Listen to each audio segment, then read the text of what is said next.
السلام عليكم ورحمة الله وبركاته.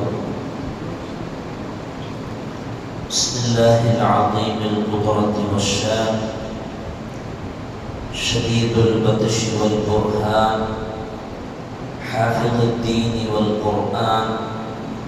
بسم الله ما شاء الله كان، وما لم يشأ لم يكن، ولا حول ولا قوة إلا بالله العلي العظيم.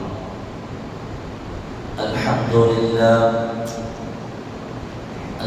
لله رب العالمين، والعاقبة للمتقين، والصلاة والسلام على أشرف المرسلين وعلى آله وصحبه أجمعين، أما بعد.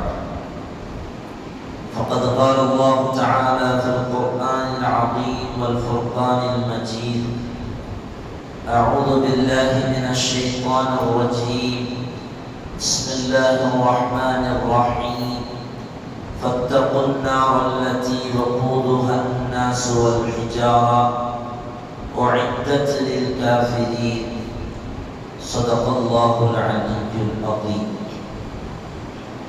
وقال نبينا وحبيبنا وسيدنا وقرة أعيننا وثمرة فؤادنا محمد رسول الله صلى الله عليه وسلم: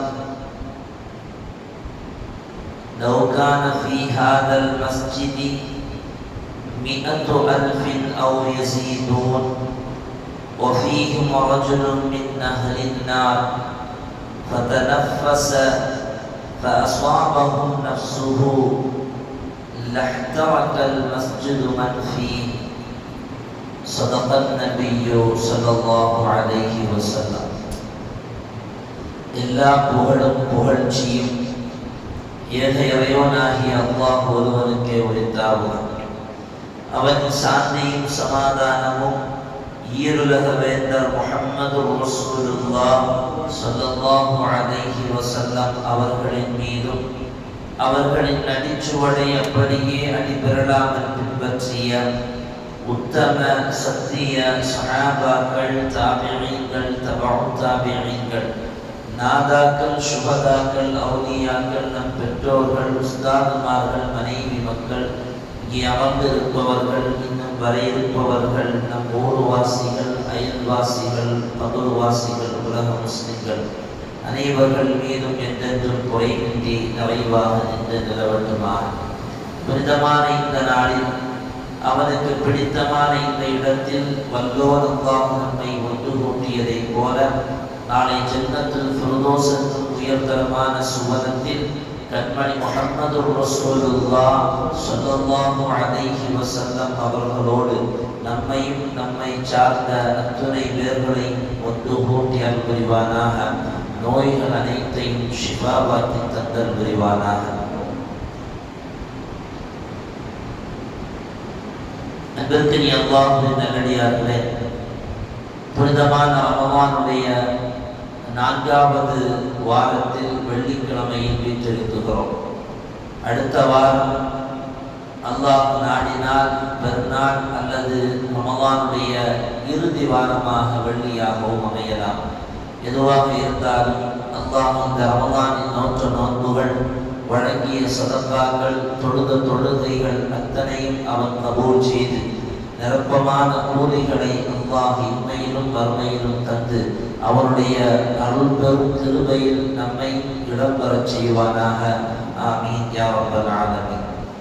அன்பிற்குரியவர்களே, நிரந்தரம் இல்லாத உலக வாழ்க்கைக்கு பின்னால் நிரந்தரமான ஒரு வாழ்க்கை நமக்கு உண்டு.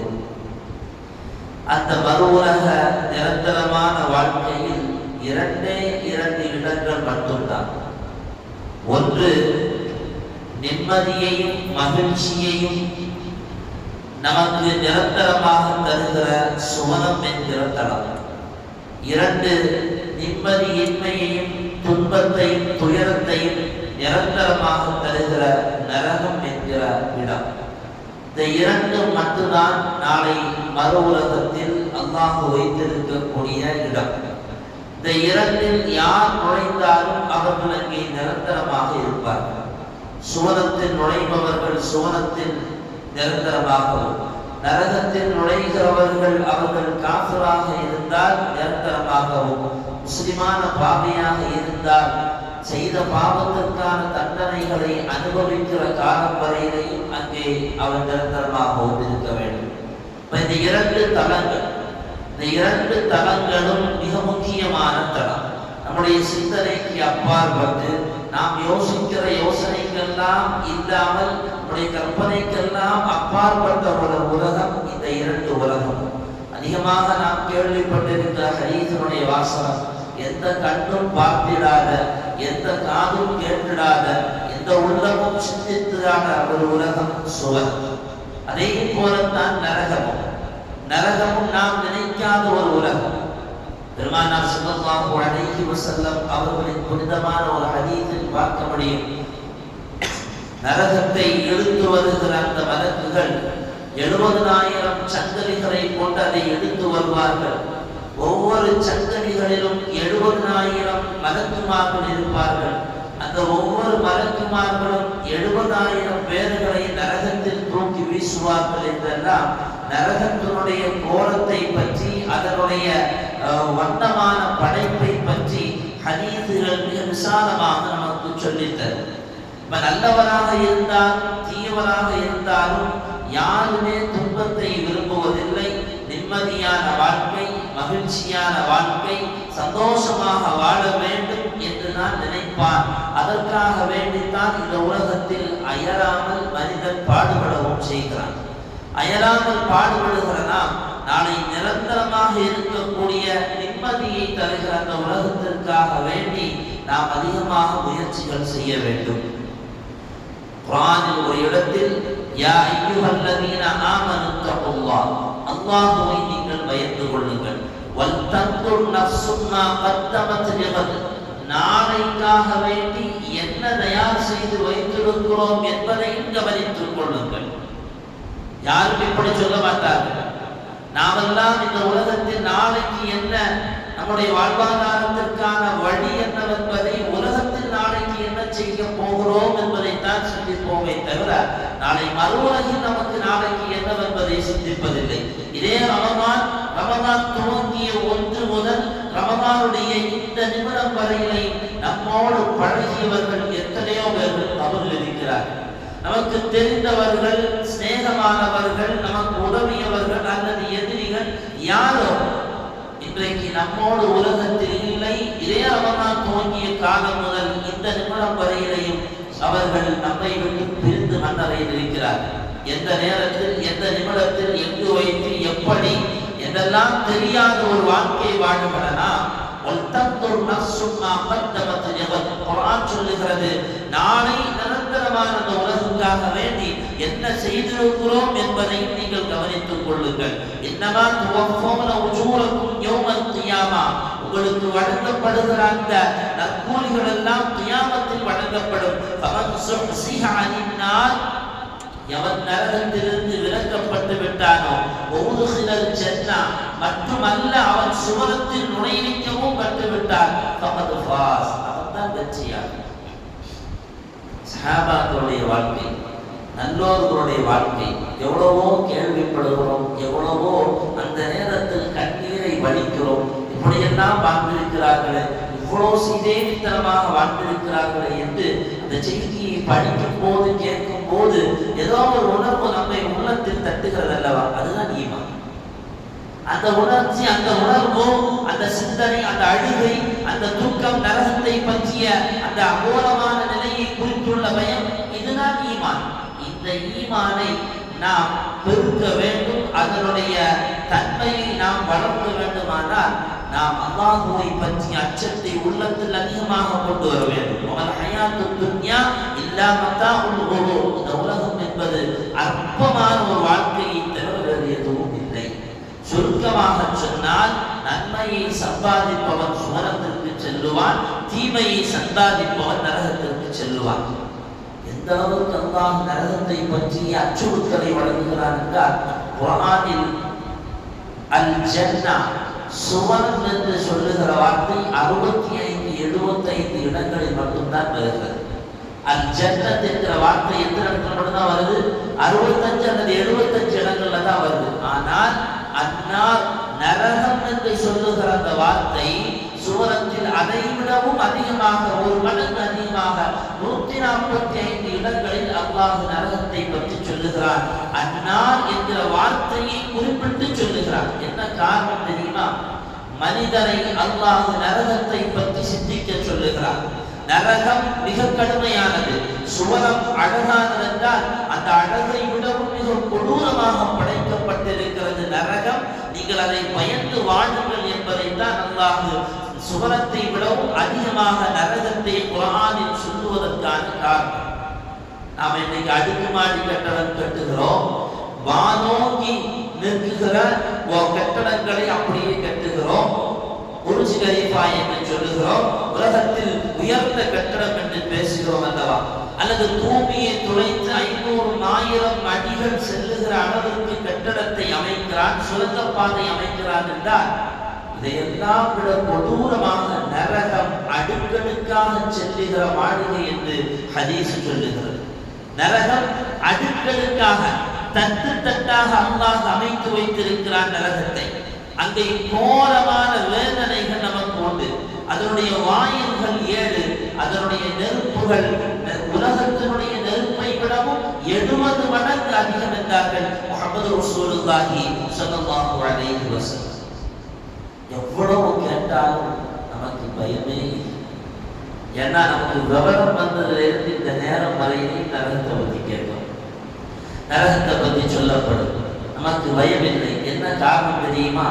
அடுத்த நேரம் நமக்கு மரணம் உண்டு என்கிற சிந்தனை நம்மில் வராத வரையிலே நமக்கு பயமில்லை. உலகத்தில் நிரந்தரமாக வாழ்ந்து கொண்டிருக்கிறோம். அதை தேடிய பயணம் நீண்டு போவதனால் நமக்கு நரகம் அல்ல, சொர்க்கம் அல்ல, நமக்கு அதாவே வந்து ஒழுங்காலும் அடுத்த நிமிஷம் அதை தட்டி விட்டு போகிற வாழ்க்கையினால் நமக்கு ஏற்படுமே தவிர எதை பற்றிய கவலையும் இல்லை. கொரோனா வந்தது, சுனாமி வந்தது, பேரிடர்கள் எத்தனையோ சந்தித்து இருக்கிறோம். நம் பக்கத்தில் இருந்தவன் திடீரென்று ஏதோ ஒரு விபத்தினால் மரணமாகிறான் பார்க்கிறோம். அடுத்த நேரம் அதை துளைத்து விட்டு போகிறோம் என்றால் அதற்கான காரணம் அடுத்த நொடியில் நாம் அதற்கு தயாராக வேண்டும் என்கிற சிந்தனை இல்லாததினால்தான் அல்லாஹ்வை பற்றி அந்த அச்சமே இல்லாத ஒரு வாழ்க்கை வாழ்கிறோம். குர்ஆன் சொல்லுகிறது, ஃபத்தகுன் நார், நீ நரகத்தை பயந்து கொள். என்ன ஆனாலும் ஒரு நாள் மௌத்தாகித்தான் ஆகணும். ஃபத்தகுன் நார், நரகத்தை நீ பயந்து கொள். அல்லதி, எப்படிப்பட்ட நரகம்? வகூதுஹன் நாஸ், அந்த நரகத்தினுடைய எரிபொருளிகள் யார் தெரியுமா? நீங்கள் தான். அந்த நரகத்தினுடைய எரிபொருளிகள் வேறு யாரும் இல்லை, அன்னாஸ், மனிதர்களாகிய நாம தான். வல் ஹிஜாரத்து, அதோடு சேர்த்து அல்லாஹ் கற்களையும் வைத்திருப்பான். கல்லை சூடாக்கி கொஞ்சம் நம்முடைய மேனியில் வைத்து பார்த்தால் எவ்வளவு தாக்கத்தை ஏற்படுத்தும். ஆனால் நரகத்தினுடைய கல்லை பற்றி, அந்த கல் நரகத்தினாலே கல்லும் சூடாக்கப்படும், கல்லும் எரிபொருளிகளாக இருக்கும் என்கிற போது அல்லாமா இப்னு ரஜப் ரஹ்மத்துல்லாஹி அலைஹி அவர்கள் அதற்கு விளக்கம் எழுதுகிறார்கள். வஅக்ஸருல் முஃபஸ்ஸிரீன அலா அன்னல் முராத பில் ஹிஜாப், நரகத்தினுடைய எரிபொருளிகள் என்று சொல்லப்படுகிற அந்த பட்டியலில் கல்லை பற்றி பேசப்படுகிறதே, அந்த கல்லை பற்றி நீங்கள் என்ன நினைக்கிறீர்கள்? அதனுடைய தன்மையை பற்றி குர்ஆனுடைய விளக்க உரையில் அதிகமான இமாம் பெருமக்களும் சொல்லுகிறார்கள். அந்த கற்கள் சாதாரணமான கற்கள் அல்ல, அவற்றில் மற்ற கற்களில் இல்லாத 5 வகையான தன்மைகள் அந்த கற்களுக்கு உண்டு. அது கந்தக கல் என்று கல் என்று சொல்லுகிறார்கள்.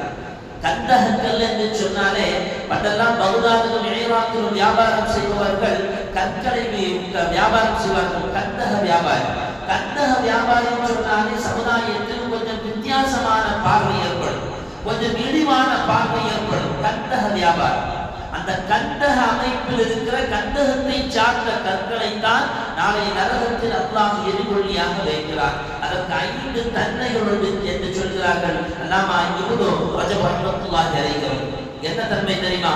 1, மோசமா அது எரியும். அது எரிய விட்டா மற்ற கல்லெல்லாம் நம்ம நெருப்புல போட்டா எரியாது. கற்களை தூக்கி நெருப்புல போட்டா எரியுமா? அது சூடுதான். ஆனால் இந்த கந்தக கல் என்று குர்ஆன் சொல்லுகிற அந்த கல்லை நரகத்தில் எடுத்து போட்டால் ரொம்ப மோசமாக வேகமாக எரியும். மட்டுமல்ல, வேகமாக கடுமையான முறையில் அந்த துர்நாற்றம் ஏற்படும். அதில் இருந்து எரிய எரிய வேகமாக அதிலிருந்து துர்நாற்றம் அதிகமாக ஏற்படும். அதிலிருந்து அதிகமான புகையும் ஏற்படும். ஈரான் வந்துட்டு ஒரு குண்டு அங்கிருந்து வீசுறான். அது ரொம்ப பெரிய தாக்கத்தை ஏற்படுத்தல. ஆனா ரகசியமாக பேசப்படுகிற தகவல், கசிகிற தகவல் தெரியுமா? அதில் ஏற்படுகிற அந்த புகையினால் கூட இஸ்ரேலில் இருக்கக்கூடிய அல்லது அதை சார்ந்தவர்கள் அந்த புகையை தாங்கிக் கொள்ளாமல் எத்தனையோ பேர்கள் மரணமாகிறார்கள் என்கிற செய்தியை அங்கிருந்து வருகிற செய்திகள் நமக்கு சொல்லுகிறது. அப்படியானால் அந்த கந்தக கல்லிலிருந்து வருகிற அந்த புகை மிக வேகமாகவும் கடுமையாகவும் இருக்கும். நான்காவது சொல்கிறார்கள், அது உடலோடு ஒட்டி. கல்லு எரிய எரிய உடலோடு ஒட்டாது. கற்கள் ஒட்டுமா, செங்கல் ஒட்டுமா, சிமெண்ட்கள் ஒட்டுமா? ஒட்டாது. ஆனால் இந்த கல்லு எரிய எரிய நம்முடைய உடலோடு அது ஒட்டிக்கொள்ளும். அது சூடானால் கடுமையான வெப்பத்தையும் தரும் என்கிறார்கள் அல்லாமா இப்னு ரஜப் ரஹ்மத்துல்லாஹி அலைஹி அவர்கள். அருமையானவர்களே, அப்ப நரகத்தினுடைய எரிகொள்ளிகள் என்பவர்கள் மனிதர்கள் என்று சொல்லப்படுகிற அல்லாஹ்வுடைய படைப்பான நாமும் அதோடு சேர்ந்து அல்லாஹ் கல்லையும் அல்லாஹ் எரிகொள்ளியாக வைக்கிறார். அல்லாஹ் நம்மை பாதுகாப்பானாக. சிந்தனைக்கு அப்பாற்பட்ட அந்த நரகத்தில் இருந்து எல்லா மக்களையும், யாரெல்லாம் நமக்கு முன்னால் மரணமாகிறார்களோ, நமக்கு பின்னால் வர இருக்கிறார்களோ, அத்தனை பேர்களையும், உம்மத்தை முஹம்மதியாவையும், அத்தனை நபிமார்களுடைய கூட்டத்தார்களையும், அல்லாஹ் நல்லவர்களையும் அந்த நரகத்திலிருந்து பாதுகாத்த நுழைவானாக. மஸ்ராவில் ஒரு சிறுவர், அதிகமாக நமக்கு பரிச்சயமான ஒரு தகவல். மஸ்ராவில் ஒரு சிறுவர் தெருவில் விளையாடிக் கொண்டிருக்கும் போது அந்த வழியாக சென்ற அன்றைக்கு இருந்த ஒரு பெரிய மார்க்க அறிஞர், எல்லா பிள்ளைகளும் உட்கார்ந்து விளையாடிட்டு இருக்கிறாங்க, ஒருத்தர் மட்டும் உட்கார்ந்து அழுதுட்டு இருக்கிறார். ஏன்பா அழுகுற? விளையாடுறதுக்கு போன்ற பொருள் இல்லையா? அல்லது நான் இந்த பொருளை வாங்கி தரட்டுமா? என்ன தேவை என்று கேட்கும் போது அந்த சிறுவர் சொல்லுவார், எனக்கு அதெல்லாம் பத்தி எந்த சிந்தனையும் இல்லை. பையன் நீ அழுவ, நான் நரகத்தை நினைச்சு அழுகுறேன்னு சொன்னார். அந்த அறிஞருக்கு கடுமையான ஆச்சரியம் வந்துச்சு. சின்ன பிள்ளையா இருக்கிறாரு, எல்லா பிள்ளைகளும் விளையாடுற வயசுல விளையாடாம நரகத்தை பத்தி சிந்திக்கிறாரே என்று கேட்கும் போது, எதனால நீ அப்படி அழுகுற? அல்லாஹ் குர்ஆனில் சொல்லுகிறார், ஃபத்தகுன்னார், நரகத்தை பயந்து கொள், வகூதுஹன் நாஸ், அந்த நரகத்தினுடைய எரிகொள்ளிகள் மனிதனும் அதனுடைய எரிகொள்ளிகள் விறகும் என்று அல்லாஹ் சொல்லுகிறார். அதனால உனக்கு என்ன அழுக வருது? பொதுவாக எங்க அம்மா வீட்டுல அடுப்பு எரிக்கும் போது விறகுகளை எடுத்து வைப்பாங்க. அதுல முதல்ல என்னுடைய தாயார் விறகு வைக்கும் போது சின்ன விறகுகளை எடுத்து வைத்து அது எரிய ஆரம்பித்து அது ஆடி கத்தியதற்கு பிறகுதான் பெரிய பெரிய விறகுகளை எல்லாம் வைப்பார்கள். அல்லாஹ் குர்ஆனில் சொல்லுகிறார், அன்னாஸ், மனிதர்கள் தான் நாளைக்கு எரிகொள்ளிகள். நாளை நரகத்தில் அந்த நெருப்பை மூட்டுவதற்காக வேண்டி சின்ன சின்ன விறகுகளாக அல்லாஹ் எங்களை எடுத்து வைப்பானோ என்று நினைக்கிற பொழுது என்னால் கொடுத்துக் கொள்ள முடியவில்லை, நான் அழுது விடுகிறேன் என்றார் இந்த வசனாவை சார்ந்த சிறு பிள்ளை. அருமையானவர்களே, இந்த இறை எச்சம், இந்த நரகத்தை பற்றிய இந்த சிந்தனை நமக்கு இருக்குமே ஆனால் அல்லாஹ் நரகத்தை விட்டு நம்மை பாதுகாப்பார். பெருமானார் ஸல்லல்லாஹு அலைஹி வஸல்லம் அவர்கள் நரகவாசிகளை பற்றிய அவர்களுடைய கடுமையான நரகம் எவ்வளவு சூழல், நரகவாசிகளுடைய சூடு என்ன? ஸல்லல்லாஹு அலைஹி வஸல்லம் அவர்கள் ஒரு தடவை மதீனா பள்ளிவாசல்ல உட்கார்ந்துட்டு சஹாபாக்களோடு சொன்னார்கள், லவ் கான ஃபீ ஹாதல் மஸ்ஜித் 100,000 அவ் யஸீது, அமர்ந்திருக்கக்கூடிய இந்த மதீனா நகரத்து பள்ளியில் அமர்ந்திருப்பவர்கள் 1,00,000 பேர்கள் அல்லது அதை விட அதிகமான பேர்கள் இங்கே இருந்து, வஃபீஹிம் அரஜுலுன் மின் அஹ்லின் நார், நரகத்தில் உள்ள ஒரு மனிதனும் இங்கே இருந்து, ஃபதனஃபஸ, அவன் மூச்சு விடுவானேயானார். 1,00,000 பேர் உட்கார்ந்து இருக்கிறோம், அந்த கூட்டத்துல நரகத்தினுடைய ஒருத்தரும் உட்கார்ந்து இருந்து அவர் மூச்சு விட்டால், ஃபஅஸாபஹும் நஃப்ஸுஹு, அவருடைய மூச்சு எப்படி இருக்கு தெரியுமா? அந்த மூச்சு காற்றினால் இந்த மதீனாவும் இங்கே இருப்பவர்களும் இந்த பள்ளியும் லஹ்தரக, கரிந்து சாம்பலாகி விடுகிறார்கள். முஹம்மது ரசூலுல்லாஹி ஸல்லல்லாஹு அலைஹி வஸல்லம் ஒரு மூச்சு காற்றினாலேயே இன்னைக்கு மதீனா எவ்வளவு பெரிய பள்ளிவாசல், 1,00,000 பேர் இருந்தால் எவ்வளவு இடம் தேவைப்படும், எத்தனை பேர்கள் இருப்பார்கள். அந்த 1,00,000 பேருக்கு ஒரு நரகவாசியினுடைய ஒற்றை மூச்சு போதும் என்று சொன்னால், விசாலமாக படைக்கப்பட்டிருக்கும் நரகத்தில் ஒன்றும் இல்லாத ஒரு எலும்பும் தோடும் மாத்திரம் கொண்டு படைக்கப்பட்ட நாம் நரகத்தில் எடுத்து எறியப்படுகிற பொழுது எவ்வளவு எத்தனை மைக்ரோ செகண்ட் அல்லது அதை விடவும் குறைவான நேரத்தில் எரிந்து கருத்து சாம்பலாகி விடுவோம் என்று அருமையான சகோதரர்களை இந்த ஹதீஸின் வாயிலாக பெருமானார் ஸல்லல்லாஹு அலைஹி வஸல்லம் அவர்கள் நமக்கு போதிக்கிறார்கள்.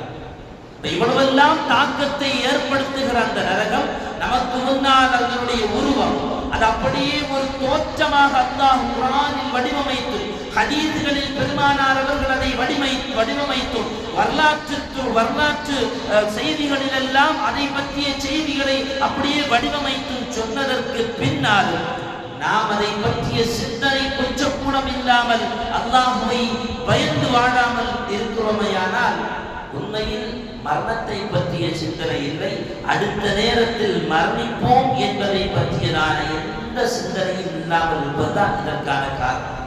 நாளை நரகத்தில் ஒரு மனிதன் எடுத்து எறியப்படுவான். குர்ஆன் சொல்லுகிறது, ஹும் யுரஃபுல் முஜ்ரிமூன பிஸீமாஹும் ஃபயுஹது பின்னவாசி வல் அக்தாம்.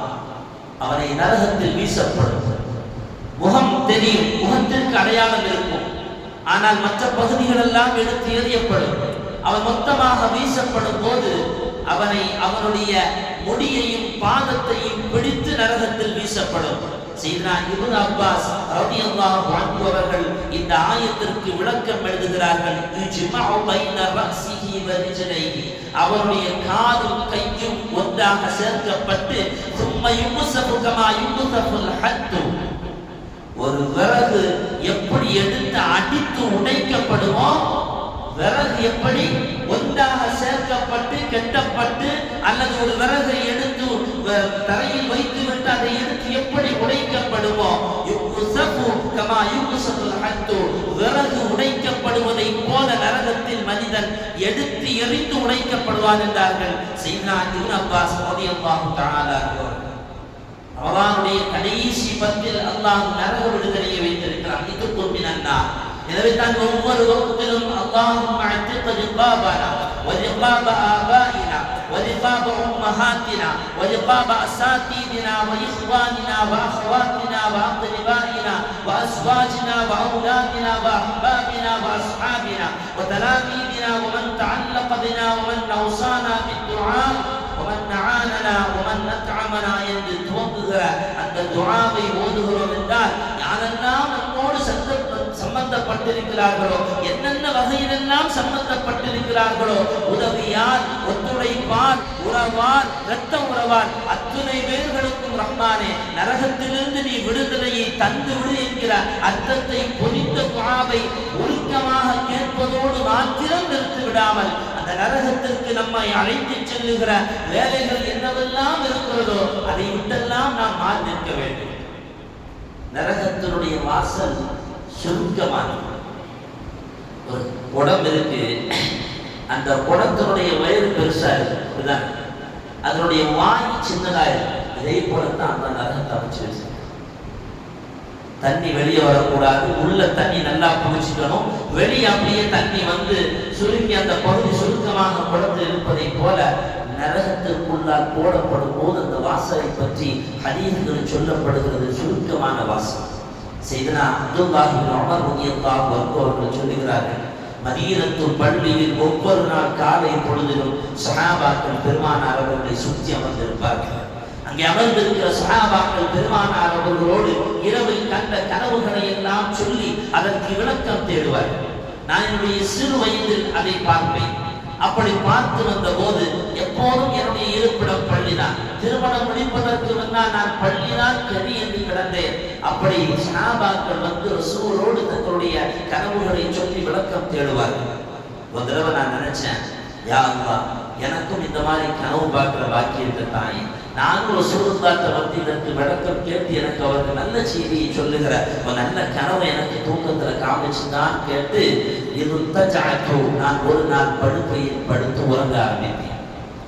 அப்படி நான் தூங்கிய போது 2 மலக்குகள் வந்தார். என்னை பிடித்து அப்படியே அழைத்து செல்கிறார்கள். அந்த 2 மலக்குகள் கையிலும் ஒரு இரும்பு கவசம் அல்லது ஒரு இரும்பு கம்பி இருந்தது. அந்த 2 பேர்களும் என்னை அழைத்து கொண்டு அப்படியே நரகத்தின் பக்கம் செல்லுகிறார்கள். நான் பயந்து போனேன். அப்போது எதிரில் இருந்து வந்த ஒரு மலக்கு திடீரென்று தோன்றி ஒரு மலக்கு அப்படியே எதிரிலிருந்து வருகிறார். என்னை பார்த்து சொன்னார், லா தஹஃப், நீ பயப்பட வேண்டாம், நீ பயப்பட வேண்டாம், நீ நல்ல மனிதன். அல்லாஹ்வை அதிகமாக வணங்கி வழிபட்டு தொழுகையை நீ அதிகமாக இன்னும் அதிகமாக்கினால் உனக்கு நன்றி, என் நல்லது என்று நல்ல செய்தியை சொல்லிவிட்டு அந்த மலக்கு கடந்து போனார். என்னை அழைத்து சென்ற அந்த மலக்குகள் நரகத்தினுடைய அந்த விளிம்புக்கு கொண்டு சென்றார்கள். ஒரு கிணறு எப்படி அதனுடைய வயிறு பகுதி விசாலமாக இருந்து வாய் சுருக்கப்பட்டிருக்குமோ அதே போல நரகத்தை நான் பார்த்தேன். அவர்கள் சின்ன வயதுடையவர். அந்த சஹாபி கனவில் கண்ட அந்த நரகத்தினுடைய செய்தியை சொல்லுகிறார்கள். நான் நரகத்தை பார்த்தபோது அதனுடைய வாய் சுருக்கமாக இருந்தது. நரகத்திற்குள்ளால் சிலர்கள் அப்படியே தலை கீழாக தொங்கவிடப்பட்டிருக்கிறார்கள். அவர்களில் சிலருடைய முகத்தை நான் பார்த்தபோது அதே மக்காவில் வாழ்ந்து கொண்டிருக்கிற குறைஷிகள் சிலர்களுடைய முகம் போன்று இருந்தது.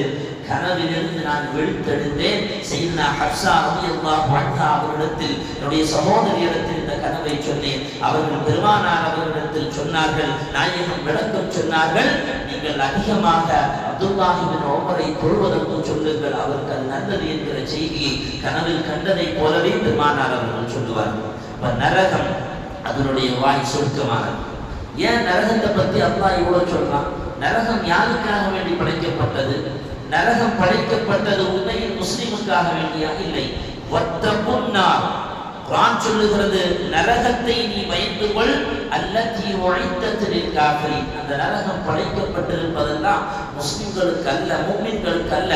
அல்லாஹ்வை மறுத்து வாழுகிற இறை மறுப்பாளர்கள், அல்லாஹ்வை நம்பிவிட்டு அவனுக்கு மாறு செய்கிற பாவிகள், இவர்களுக்கு தான் நரகம் படைக்கப்பட்டிருக்கிறது. அப்ப சுவனத்திற்கு போக வேண்டுமானால் நல்ல அமல்களை செய்ய வேண்டும், நற்காரியங்களை செய்ய வேண்டும், அல்லாஹ்வை பயந்து வாழ வேண்டும். இன்னைக்கு நம்மளை வழிகெடுக்கிறது ஷைத்தான் சொல்றோம். ஆனா நாளைக்கு ஷைத்தானுக்கே நரகத்தில் என்ன தெரியுமா நிலைமை? ஷைத்தானே சொல்றான், நாளை நரகத்தில் எனக்கு ஒரு மிம்பர் படி அமைக்கப்படும். தஃசீர்களில் விளக்கமாக ஹதீஸ்கள் எழுதுவார். ஹஸன் ரலியல்லாஹு அன்ஹு அவர்கள் சொல்லுகிறார், நரகத்தில் நெருப்பினால் ஆன ஒரு மிம்பர் படி ஷைத்தானுக்கு அமைத்து கொடுக்கப்படும்.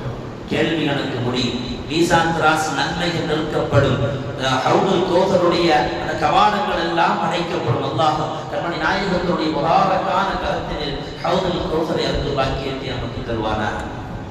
அமைஞ்சல் வேண்டாமா? ஹவுதுல் கௌசர் வேண்டாமா? வேணுமா வேண்டாமா?